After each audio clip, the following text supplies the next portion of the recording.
আসসালামু আলাইকুম রহমতুল্লাহি ওয়া বারাকাতুহু। আপনারা কেমন আছেন সবাই? আলহামদুলিল্লাহ ভালো আছি। আলহামদুলিল্লাহ, আল্লাহর রহমতে আমি ভালো আছি। শরীরটা একটু অসুস্থ। দোয়া করবেন সবাই, আল্লাহ যেন এই সময়টাতে, এখন যে সময়টা চলতেছে ঠান্ডা সিজন, অনেকেই অসুস্থ ঘরে ঘরে, আল্লাহ সুবহানাহু ওয়া তাআলা যেন পৃথিবীর সকল প্রান্তরে, বিশেষ করে গাজার মুসলিমদেরকে দেখলাম তাঁবুতে থাকে এই শীতের মধ্যে, পোশাক ছাড়া, কম্বল ছাড়া, কত কষ্ট, খাবার ছাড়া। আল্লাহ যেন সকল সমস্যাগ্রস্ত মানুষগুলোকে যেন সুস্থতা দান করেন এবং সমস্যা দূর করে দেন, আমরা বলি আমিন। ইন্নাল হামদালিল্লাহ ইন্নাল হামদালিল্লাহি নাহমাদুহু ওয়া নাস্তাঈনুহু ওয়া নাস্তাগফিরুহু ওয়া নাউযু বিল্লাহি মিন শুরুরি আনফুসিনা ওয়া মিন সাইয়্যাতি আমালিনা মান ইয়াহদিল্লাহু ফালা মুদিল্লা লাহু ওয়া মান ইউদ্লিল ফালা হাদিয়া লাহু ওয়া আশহাদু আল্লা ইলাহা ইল্লাল্লাহু ওয়া আশহাদু আন্না মুহাম্মাদান আবদুহু ওয়া রাসূলুহু ফাইন্না খায়রাল হাদিসি কিতাবুল্লাহ ওয়া খায়রাল হাদি হাদিয়ু মুহাম্মাদিন সাল্লাল্লাহু আলাইহি ওয়াসাল্লাম ওয়া শাররাল উমুরি মুহদাসাতুহা ওয়া কুল্লু মুহদাসাতিন বিদআহ ওয়া কুল্লু বিদআতিন দালালাহ ওয়া কুল্লু দালালাতিন ফিন্নার। فقد قال الله تعالى في كلامه المجيد وفي فرقانه الحميد: أعوذ بالله من الشيطان الرجيم، بسم الله الرحمن الرحيم، واعتصموا بحبل الله جميعا ولا تفرقوا. وقال الله تعالى: أعوذ بالله من الشيطان الرجيم، يا أيها الذين آمنوا اتقوا الله حق تقاته ولا تموتن إلا وأنتم مسلمون. قال النبي صلى الله عليه وسلم: طلب العلم فريضة على كل مسلم. وقال رسول الله صلى الله عليه وسلم: من تشبه بقوم فهو منهم. আলহামদুলিল্লাহ, সকল প্রশংসা সেই মহান সত্তা আল্লাহ সুবহানাহু ওয়া তাআলার প্রতি, যিনি পৃথিবীর হাজারো বিপদগ্রস্ত, সমস্যাগ্রস্ত, অসহায় এবং বিভিন্ন কুটচাল ষড়যন্ত্রে লিপ্ত বিভিন্ন ধরনের মানুষ বিভিন্ন পরিস্থিতিতে, সিচুয়েশনে আছে। এদের মধ্য থেকে আমাদেরকে গুটি কয়েক লোক আল্লাহ সুবহানাহু ওয়া তাআলা কবুল করেছেন জুমার সালাত আদায় করার জন্য। এই জন্য আমরা সকলেই পড়ি আলহামদুলিল্লাহ। দরুদ ও সালাম পাঠ করি মানবতার মুক্তির দূত, বিশ্ব নবী, প্রিয় নবী মুহাম্মদুর রাসূলুল্লাহ সাল্লাল্লাহু আলাইহি ওয়াসাল্লামের প্রতি। আল্লাহুম্মা সাল্লি আলাইহি, আল্লাহুম্মা বারিক আলাইহি। আলহামদুলিল্লাহ, আজকের দিনে আমাদের জুমার খুতবার যে আলোচ্য বিষয় আমরা নির্ধারণ করেছি সেটা হচ্ছে মুসলিম হিসেবে বর্তমান প্রেক্ষাপটে, বর্তমান সমাজ ব্যবস্থায় আমাদের করণীয় কি, আমাদের আসলে কি করা উচিত, এই বিষয়ের উপরে অল্প কিছু কথা বলে, কোরআন এবং হাদিস থেকে গুরুত্বপূর্ণ অল্প কিছু কথা বলে ইনশাআল্লাহুল আজিজ আমরা জুমার সালাতে চলে যাব। আল্লাহ সুবহানাহু ওয়া তাআলা যেন আমাদেরকে হেদায়েতমূলক কথাবার্তা, যেটা মানব জাতির জন্য কল্যাণ, আমার জন্য, আপনাদের জন্য কল্যাণ, এমন কথা যেন বলা এবং শোনার তৌফিক দেয়, আমরা বলি আমিন।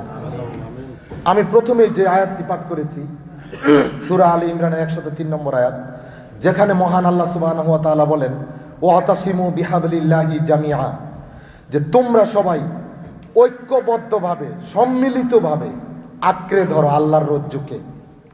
রজ্জু মানে রাস্তা, পথ, তরিকা, রশি, যাই বলি না কেন, যে আল্লাহর যেই তরিকা দেওয়া, আল্লাহর যেই হুকুম, আল্লাহর যেই নির্দেশ, এই নির্দেশটাকে আমরা সবাই যেন ঐক্যবদ্ধভাবে যেন আঁকড়ে ধরি।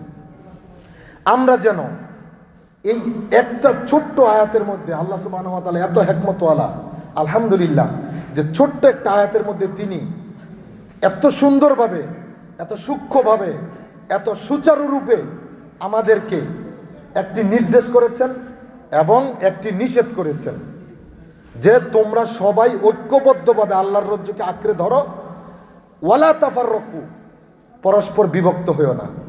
লাস্টে আবার আমাদেরকে বলছেন একই আয়াতের শেষে, ওয়াতাসিমু বিহাবলিল্লাহি জামিআ, তোমরা সবাই মিলে ঐক্যবদ্ধভাবে আঁকড়ে ধরো আল্লাহর রজ্জুকে, ওয়ালা তাফাররাকু, পরস্পর বিভক্ত হয়েও না।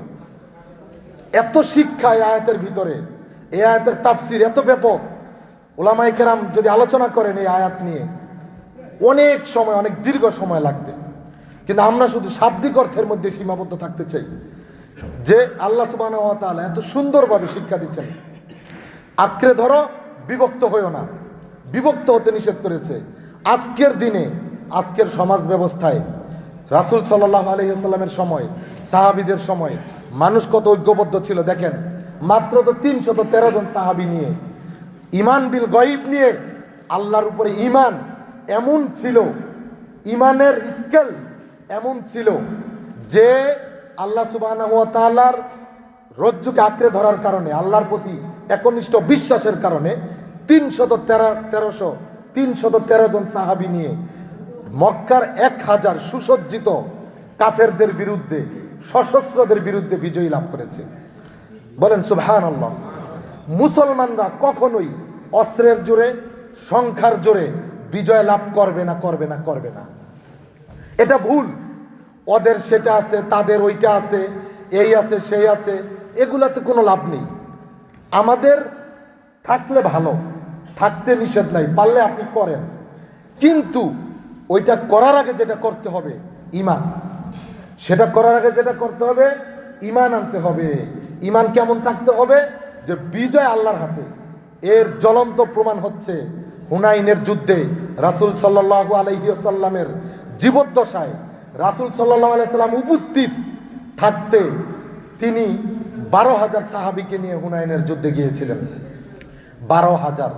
এই 12,000 সাহাবী যখন দেখেছে, সাহাবীরা মনে মনে চিন্তা করেছে, আলহামদুলিল্লাহ, আমরা বদরে ছিলাম 300, ওহুদে ছিলাম 650, এরপরে খন্দকে ছিলাম 1500, আর হুনাইনে আমরা 12,000। আমাদের বিজয় কে ঠেকায়? অথচ সেই যুদ্ধের শুরুতেই মুসলমানদের পরাজয় শুরু হয়েছে। বলি নাউযুবিল্লাহি মিন যালিক।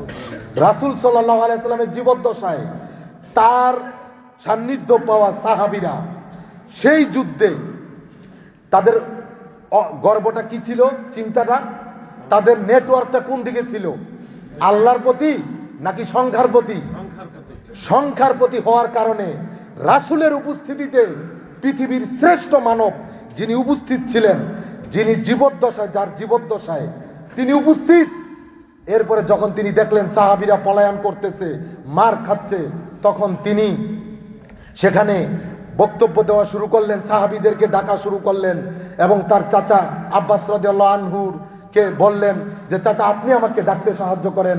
দুই চাচা ভাতিজা মিলে যখন মানুষকে ডাকতেছিল উঁচু কণ্ঠে, তখন সাহাবীরা আবার নিজেদের ভুল বুঝতে পেরে, অহংকার দূর করে, আল্লাহর কাছে তাওবা করে একে একে আবার ফিরে আসলেন এবং প্রকারান্তরে সেই যুদ্ধে মুসলিমদের বিজয় হলো। বলি সুবহানাল্লাহ। অতএব কোন অবস্থাতেই মুসলমানেরা, মুসলমানের সন্তান কখনোই সংখ্যার প্রতি হবে না।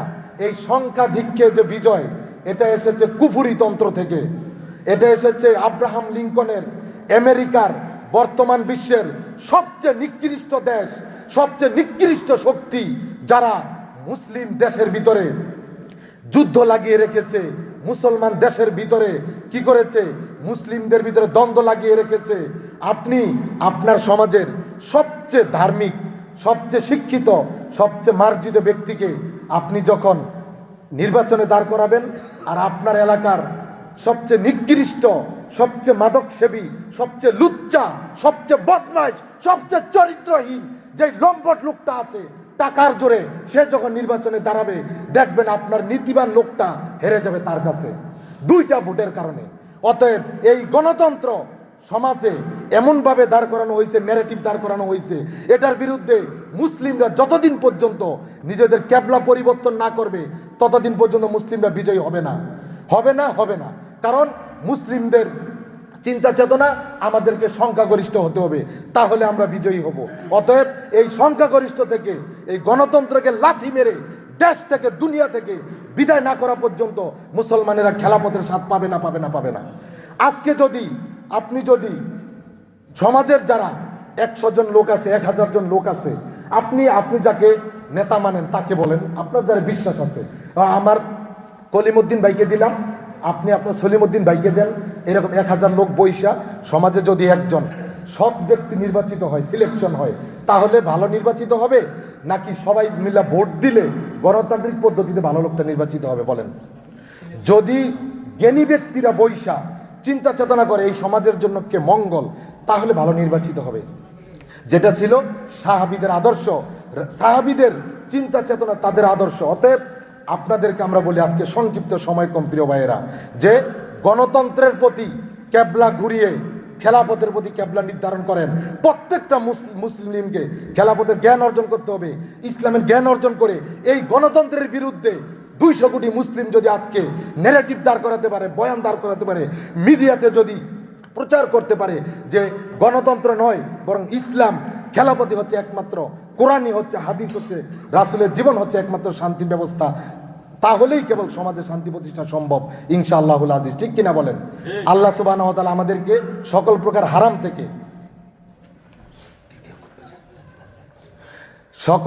হারাম থেকে, আল্লাহ আমাদেরকে বাঁচিয়ে সকল প্রকার ইসলামিক চিন্তা চেতনা, তাহজিব, তামাদ্দুন, রাসূলের সুন্নাহ, সাহাবীদের সুন্নাহ, খুলাফায়ে রাশিদিনের সুন্নাহ, মুসলমানদের মুক্তির পথ যেন আমাদেরকে আমল করার, প্রস্তুত হওয়ার, জ্ঞান অর্জন করার, সেইভাবে আন্দোলন সংগ্রাম করার তৌফিক দান করেন।